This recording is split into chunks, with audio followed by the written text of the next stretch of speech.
Okay, we're rolling sound. Mark? Hey guys, we're at SitDownTracy headquarters. Hey Aaron. SitDownTracy lives in a second-story apartment in New York City or Winnipeg. We're working it out.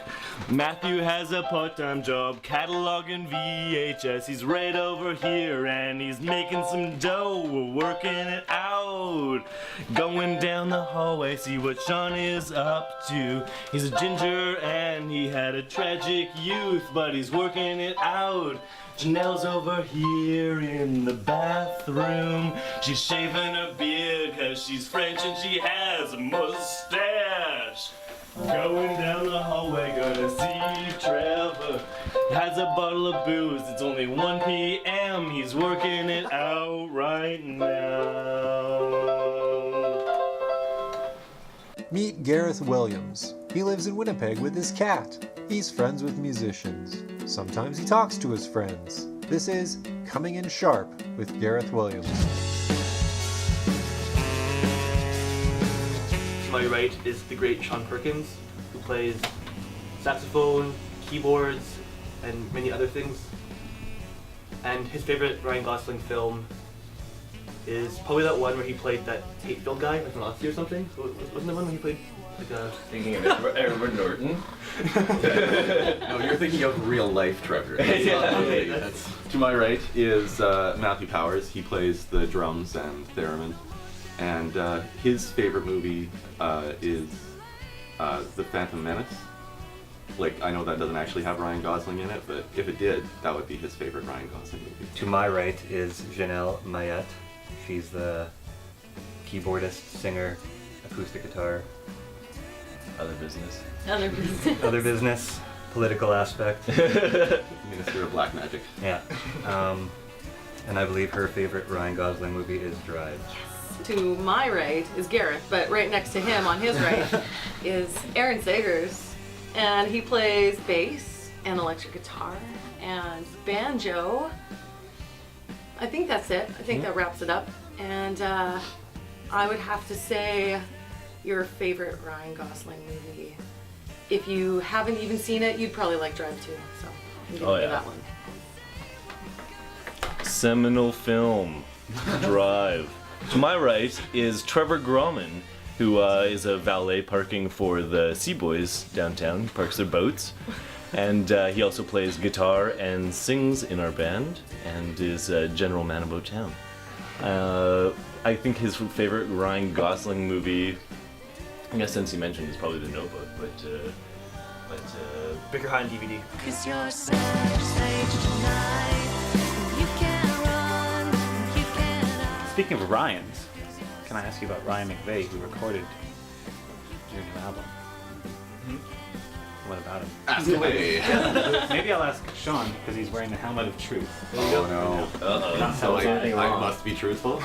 What would you like to know about Ryan first? Like, he's an excellent person. I bet he's a good golfer. Were you distracted by his sexy, low voice? Yes. And the Other eyes. than that, Blue eyes. yeah, I like, couldn't concentrate. I can handle distraction. That was pleasant even. He was very professional, to say the least. He knows how to handle a client. Like, we felt like friends. We felt like we could hang out with him, but he also knew how to be like, okay, we're gonna do this at your level, and we can make it work however we need to. That felt really good. Yeah, it was really huge to work with him too because, you know, before this album we'd made 2 EPs and a full length, and we worked with 3 different people each time, and each of them kind of had varying degrees of professionalism. It was sort of, and so We're on an upward trajectory. Hypnotizing crystal blue eyes. We hadn't implied they were crystal blue yet. Yeah. Good to get that in mind. Ladies love him. Known for 10 years. It's the band by existence. Oh, you know Ryan? He's so much better than you. You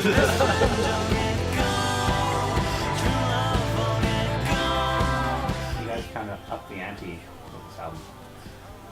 And since Sean has joined the band, that's why I actually brought this bottle of sour mash. They wanted to up the ante on this interview. I think it just was kind of like this natural progression where we became kind of more a band as a whole, and we just kind of like each of us kind of brought in songs, and we kind of like bring in more instruments, bring in more harmonies, vocal harmonies. And I think Ryan was a big part of it too. Just allowing us to be able to kind of accomplish recording that sound. As you were talking, I was kind of thinking about how when we first got together and started making albums, we pumped them out right away, but maybe it was just me, but I kind of felt insecure at that point. You know, I wasn't totally 100% confident with my skills, or I didn't know, I wouldn't have gone so far as to call it a talent even.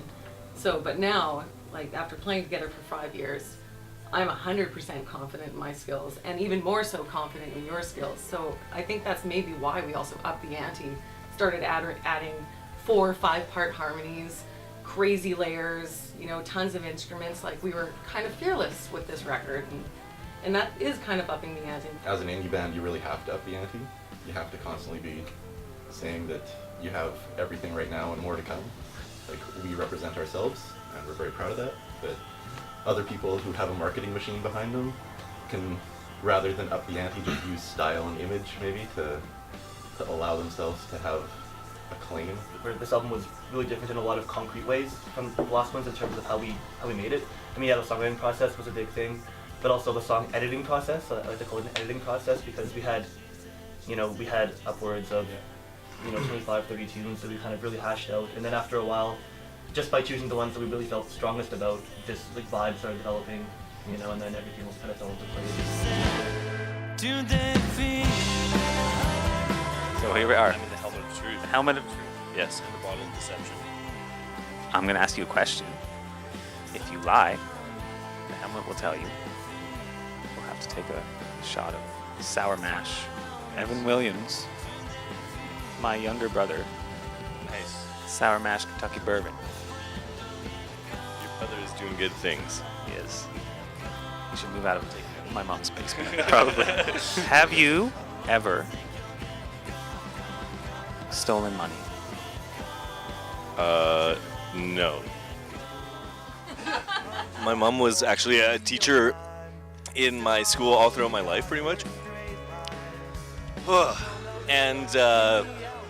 And so I would just like, well, she would, I guess, kind of know about it. I guess it still constitutes as stealing, though. I would just like go, like if I wanted like a drink or something, I would just like, or like food, if I forgot my lunch, I would just go and like take money from her purse. She deserved it for working in the same school as I had to go to school, and it was horrifying. And actually, I was at elementary school, and then I moved to high school for 6 months. For 6 months, my mom wasn't a teacher, and then this teacher died like while at school, had a heart attack, and she took his spot. 6 months later, it's 6 months of freedom. This is not all right. Janelle, have you ever cheated on a test? Oh yeah, of course.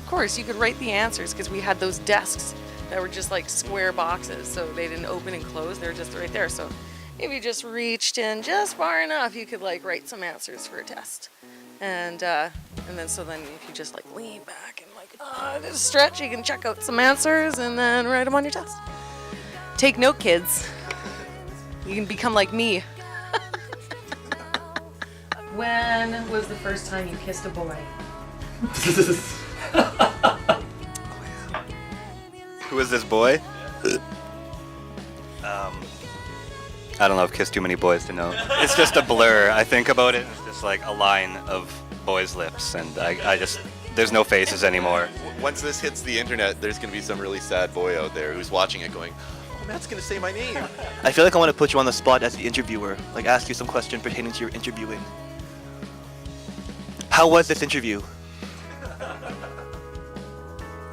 Well,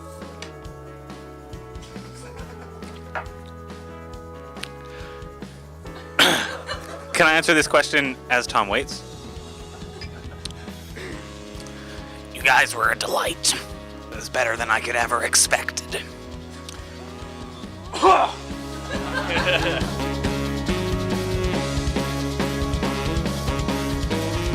Always when you're not wanted. From 20-something winters. What?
Talking in the mic. Loving it.